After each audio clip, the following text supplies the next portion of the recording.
আজ আমি আপনাদেরকে দেখাবো কিভাবে দুই রকমের ঘর আঁকা যায়।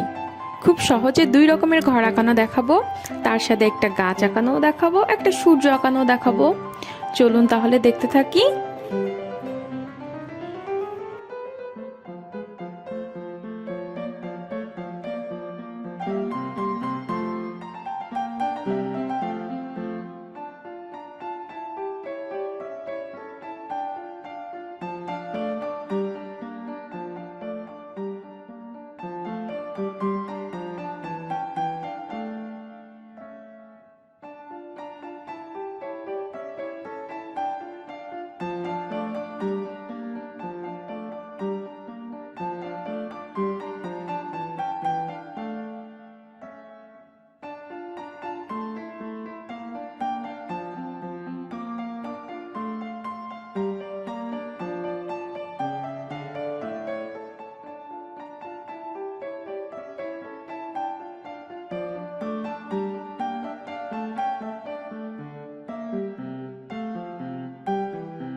তাহলে দেখতেই পাচ্ছেন কত সহজে ঘর আঁকালাম, সূর্য আঁকালাম, গাছ আঁকালাম, সেটাতে রঙও দিলাম।